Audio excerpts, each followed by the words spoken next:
Let's be clear. Most people are afraid to directly say they don't like you.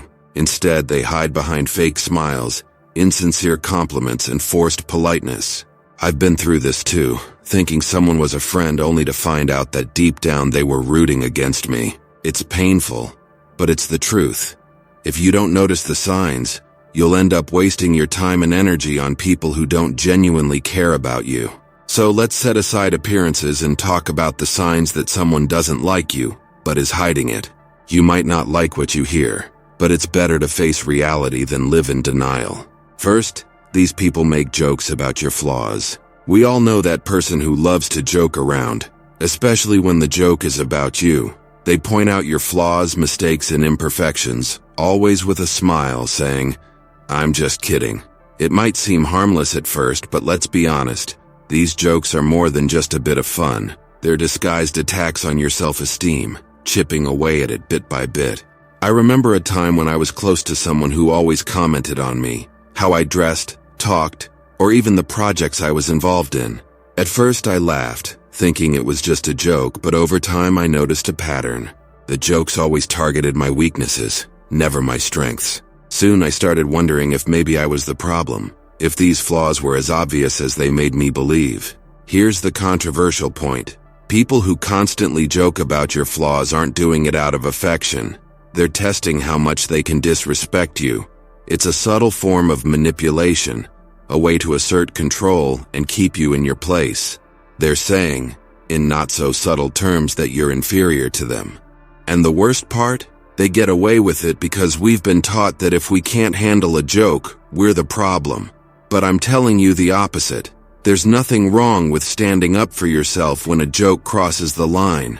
In fact, it's essential. You deserve to be surrounded by people who lift you up, not those who tear you down just to get a cheap laugh.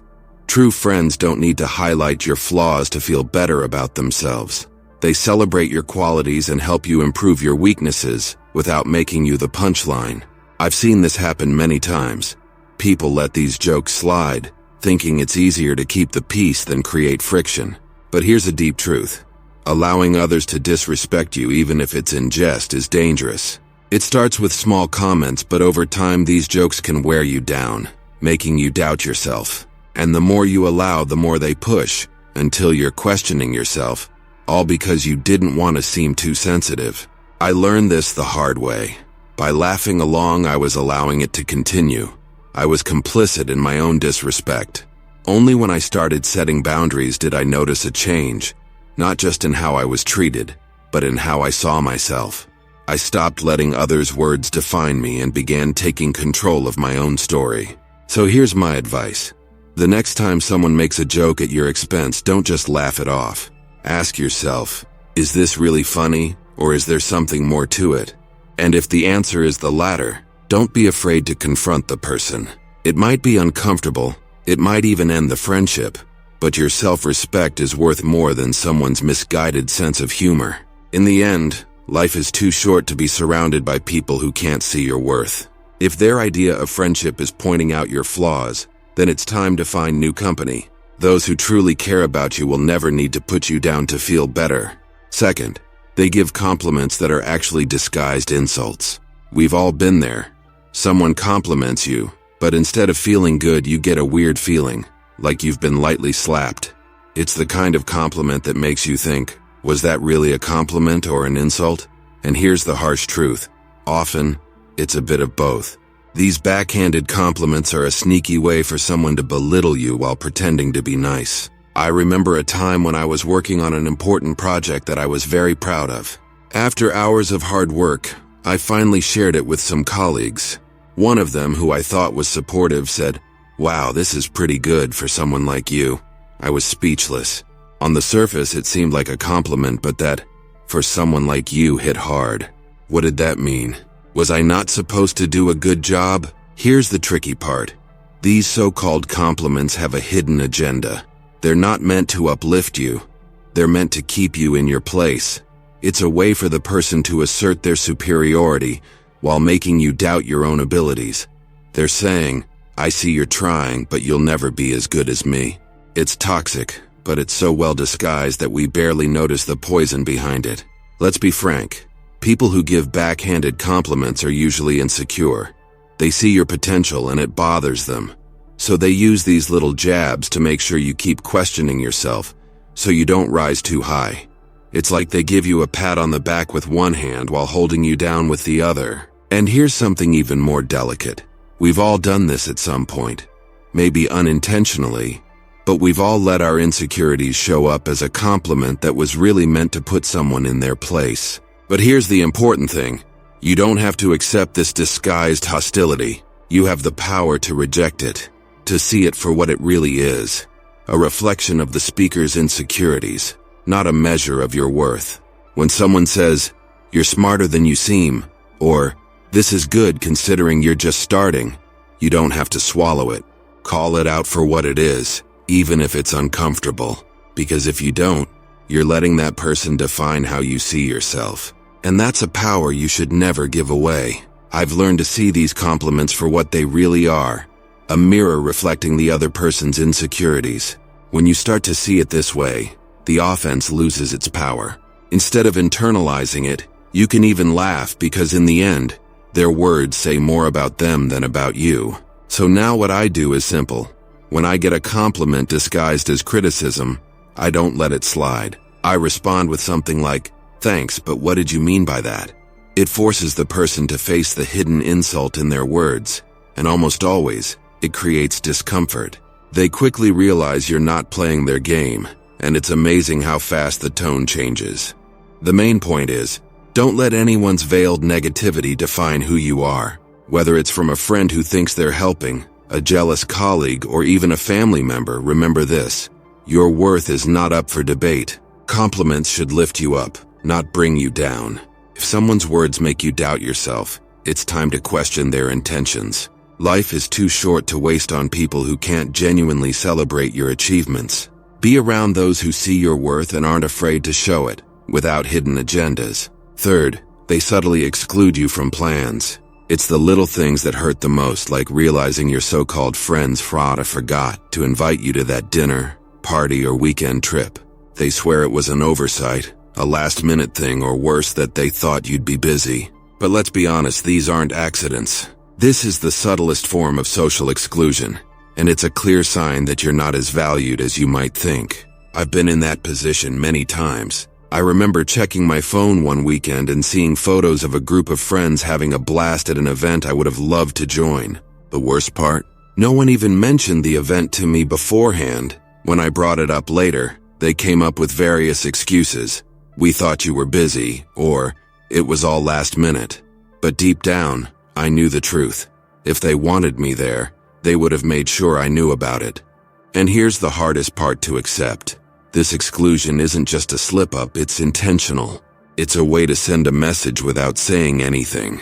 They don't want you around, but they don't have the guts to tell you that to your face. Instead, they hope you'll quietly distance yourself without making a fuss. It's a passive-aggressive and cowardly move, but unfortunately it's all too common. People don't talk about this much because it's easier to pretend it's not happening. It's more comfortable to accept the excuses and believe it was just an oversight, rather than face the harsh reality that you're being left out. But here's the point. If you keep accepting these excuses, you're allowing them to keep excluding you. You're letting them decide your place in their lives, instead of taking control of your own story. I learned this the hard way. For a while I stayed quiet, letting these oversights slide, hoping that maybe next time I'd be included. But then I realized that by staying silent, I was accepting being treated like a second choice. So I did something out of the ordinary. I started asking them. I'd say, "I saw you went out this weekend. Why didn't anyone invite me?" It wasn't easy, and it definitely made things uncomfortable, but it also made them confront their behavior. And you know what happened? The dynamic changed. Some got defensive, others tried to make up for it. But the message was clear. I wasn't going to let myself be excluded without questioning it. Here's a deeper message. If people really want you in their lives, they will make an effort to include you, no matter how last minute the plans are. And if they don't, maybe it's time to rethink the value of those relationships. You deserve to be surrounded by people who don't make you feel like you need to chase their approval or attention. True friends don't forget to invite you. They make sure you're there because they genuinely value your company. So, if you notice you're being subtly excluded from plans, don't let it slide. Face the situation, ask the tough questions, and be prepared for answers, even if they're not what you want to hear. Because in the end, it's better to know where you really stand than to keep wondering why you were left out yet again.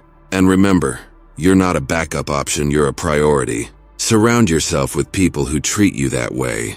Fourth, they're only busy when it's with you. We've all heard this before. I'm so busy lately, sorry, I can't hang out. It's the perfect excuse. After all, who isn't busy? But what happens when you start to notice a pattern? They're always available for others, posting photos of outings, meeting mutual friends. But when it comes to you, suddenly they're overwhelmed. Here's the blunt truth. They're not too busy. They're too busy for you. I've been in this situation more times than I'd like to admit. I remember trying to arrange a hangout with a friend I used to be very close to. Every time I suggested something, he had an excuse. I'm working late. I've got a lot to do. Maybe next week. Meanwhile, I saw him having fun with other people, always finding time for everyone except me. It took me longer than I'd like to admit to see the pattern. The message he was sending me was clear. I was no longer a priority for him. And here's the controversial part. We've been conditioned to accept busy as a valid reason for being left out. But let's be honest. People make time for what and who they care about. If they're always too busy when it's with you, it's not about their schedule. It's about their priorities. This is a hard reality to accept, because it forces you to face the fact that maybe you're not as important to them as they are to you. They don't want to spend time with you. For them, it's easier to blame their schedule than admit they're choosing not to include you in their lives.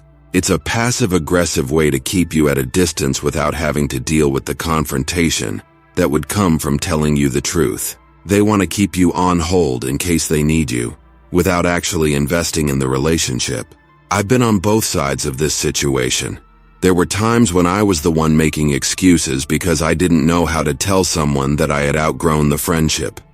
But being on the other side taught me a valuable lesson.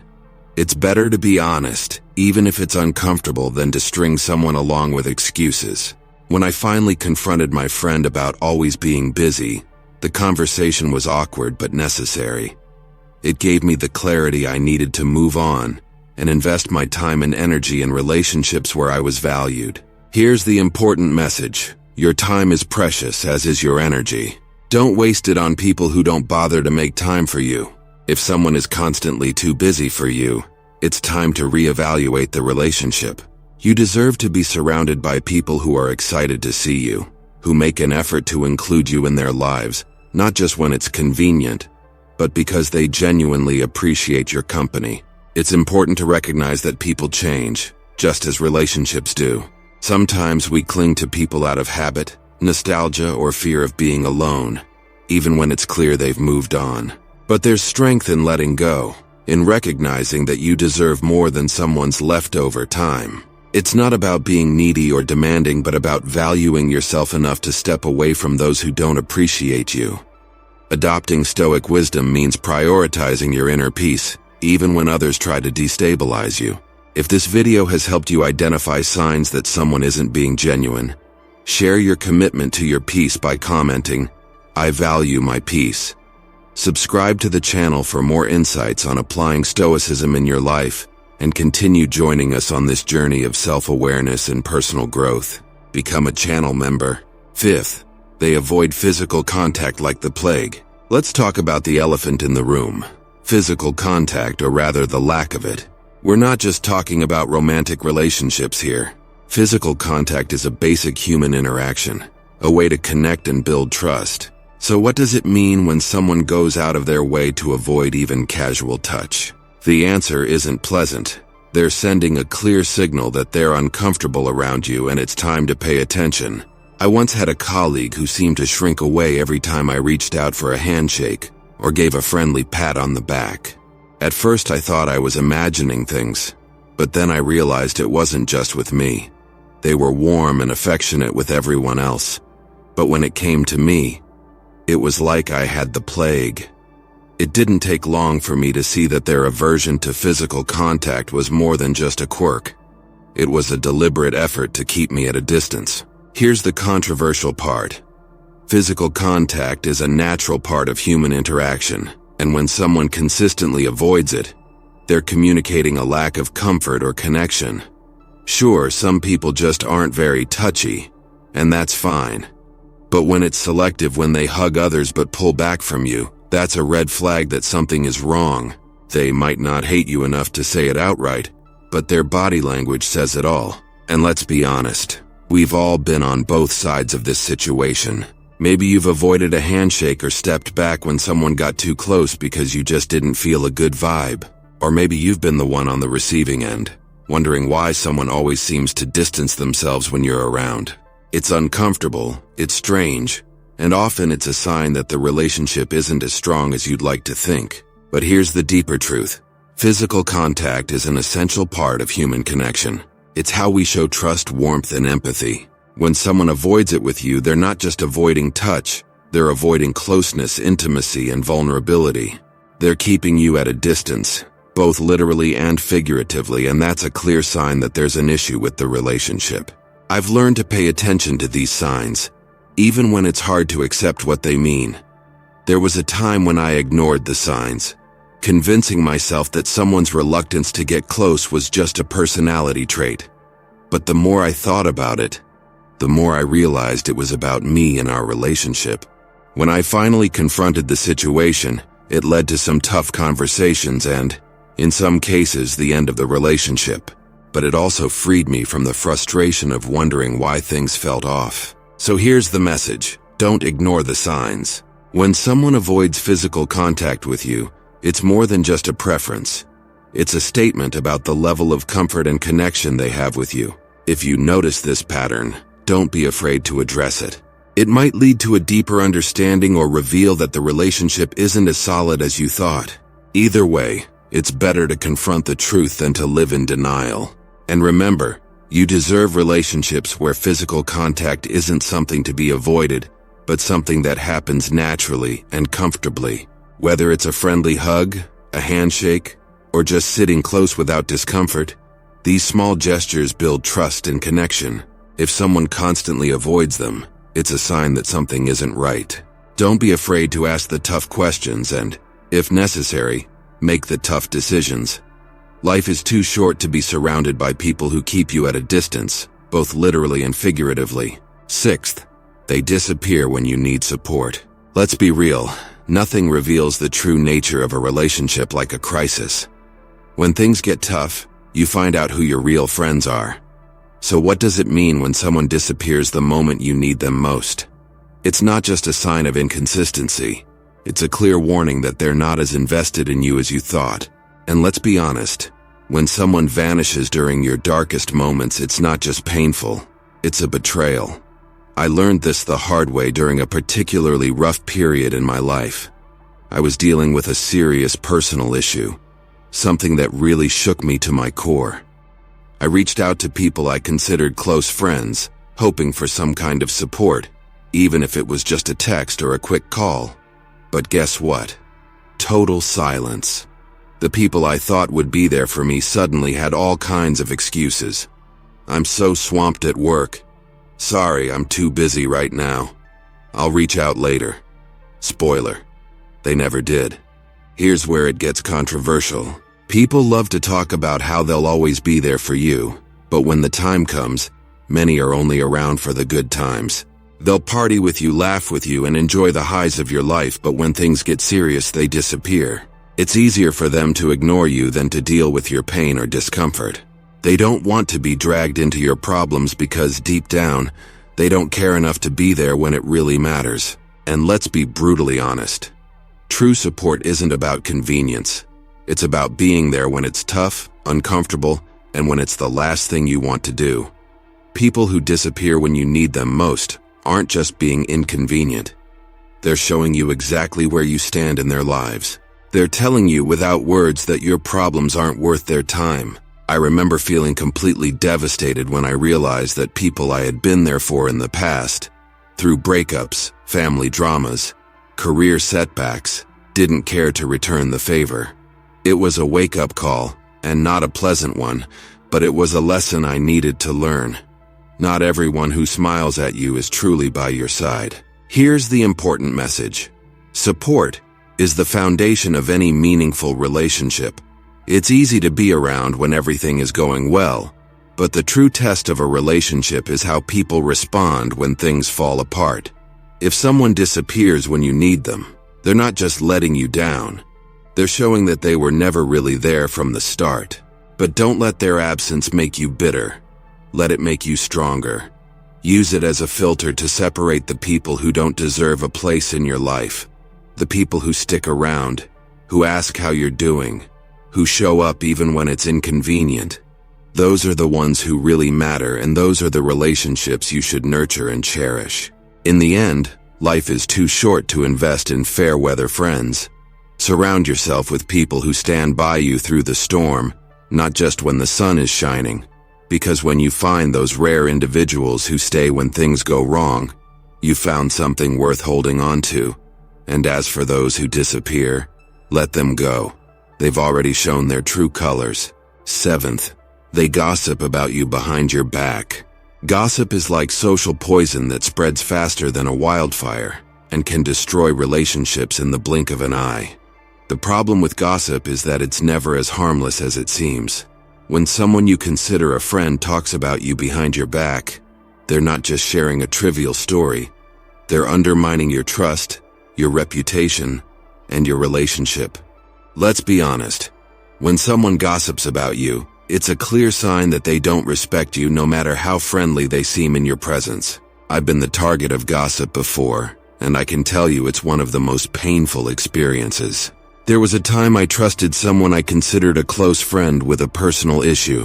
I needed to unload some of the burden I was carrying, and trusted this person to keep it between us. But within days, details of that conversation started spreading, distorted and exaggerated. It was like a game of telephone, except the message wasn't just getting lost, it was being used against me. The person I trusted turned my vulnerability into entertainment for others. Here's the controversial truth. People who gossip about you aren't just venting or sharing concerns. They're playing a power game. Gossip is a way to feel superior while putting you down, all without having to face you directly. It's cowardly, manipulative, and toxic. These people aren't just harming your reputation. They're destroying the trust that any real relationship is built on. And let's clear something up. People who gossip about others to you will also gossip about you to others. It's a pattern, not a one-time thing. I've seen it happen so many times I've lost count. Someone who loves to spill the secrets about everyone suddenly goes silent when you're around. Guess what? They're probably spilling your secrets when you're not there. It's one of the worst betrayals because it happens in the shadows, without giving you a chance to defend yourself or even know what's being said. Now let's get personal. I remember confronting the friend who gossiped about me, expecting some kind of apology or at least an explanation. Instead, they acted like it was no big deal, trying to downplay the situation as if it were just a harmless chat. But here's the thing. Gossip is never harmless. It's a betrayal, plain and simple. And it says a lot more about the person spreading the gossip than it does about the person being gossiped about. Dealing with these tough situations can be painful, but remember that you deserve relationships based on genuine respect and support. Don't let others' negative behavior define your worth or self-esteem. Life is too short to be surrounded by people who don't truly value you. Surround yourself with friends who lift you up, who are there for you through the good times and the bad, and who genuinely care about you. If you found value in this video and are looking for more insights and motivation to strengthen your relationships and surround yourself with people who truly value you, don't forget to subscribe to the channel. Like the video and share in the comments, what's your biggest achievement in maintaining healthy relationships?